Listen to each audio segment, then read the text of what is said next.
Joe Biden, listen, there's a lot of distractions out there. There's a lot of distractions with coronavirus and quarantine and stimulus checks and the media bashing the president every single day. And they all are distractions. And they're designed by the Democrats and the leftists to make you forget that they have chosen the worst candidate ever to run for president in Joe Biden. Yet at the same time, they have to parade this guy out every now and then, because if you're a presidential candidate in lockdown, you have to remind people, hello, I'm running for president in November. I'd like you to come vote for me. And that's what they did again with Joe Biden. He made his weekly television appearance on some CBS station, and he also made his weekly major gaffe. Here's what Joe Biden said yesterday in his interview from his bunker in Wilmington, Delaware. Listen carefully. I would get much more engaged in the world. We can't step back. If, in fact, for example, we solve the problem in the United States of America and you don't solve it in other parts of the world, you know what's going to happen? You're going to have travel bans. You're going to not be able to have economic intercourse around the world. Whoa. Wait, did you catch that? Let me play you just that end bit, just in case you missed it. You're going to not be able to have economic intercourse around the world. You're not going to be able to have economic intercourse around the world. Joe Biden said, hey, America first means no economic intercourse around the world.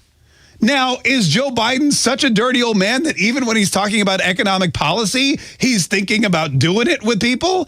Or is economic intercourse just what he and his son Hunter call screwing the rest of the world and America out of their hard-earned dollars for their own personal gain? Because that's what economic intercourse sounds like to me. It sounds like him going into the Ukraine and saying, hey, I got $1 billion, but unless you fire this prosecutor that's investigating the company my son works for and could potentially get him fired and lose him millions of bucks, I'm going to take that $1 billion, I'm going to get back on a plane, I'm going to fly back to Washington.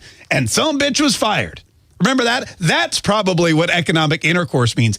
Economic intercourse. This is the guy that they want to run for president, that they want to be president. This is the guy they want to put in charge of the economy.